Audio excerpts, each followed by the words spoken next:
আমরা তিনটি দফা নিয়ে আজকে আপনাদের সামনে উপস্থিত হয়েছি। প্রথম দফাটি আমি উপস্থাপন করছি। ইতিমধ্যে যারা বিভিন্ন মামলায় অভিযুক্ত হয়েছেন এবং যারা নির্দোষ, তাদের জন্য প্রথমে আমরা একটি দফা আমরা উল্লেখ করছি। তারা প্রথমত যদি মনে করেন যে তিনি নির্দোষ এবং নিরপরাধ, তিনি নিকটস্থ যে থানা রয়েছেন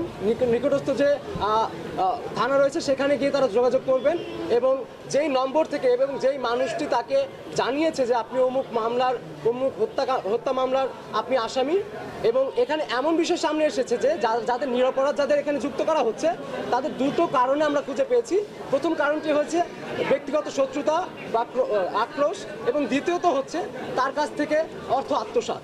তো সেই জায়গা থেকে আমরা তাদের জন্য বলতে চাই, আপনাকে যদি এইভাবে যদি কেউ হয়রানির চেষ্টা করে, আপনারা প্রথমত নিকটস্থ থানায় যাবেন এবং যেই নম্বর থেকে এবং যদি পরিচিত হয় যেই মানুষটি আপনাকে এই ধরনের প্রস্তাব দেওয়ার চেষ্টা করবে, তার বিরুদ্ধে প্রাথমিক একটি জিডি করবেন, তার বিরুদ্ধে একটি পরিষ্কার আপনারা ফাইল করবেন এবং সেই ফাইল অনুযায়ী পুলিশ তাৎক্ষণিক ব্যবস্থা নেবে। সেই বিষয় নিয়ে আমরা তাদের সাথে আমরা সেই বিষয়ের ব্যবস্থাপনা আমরা নিশ্চিত করেছি।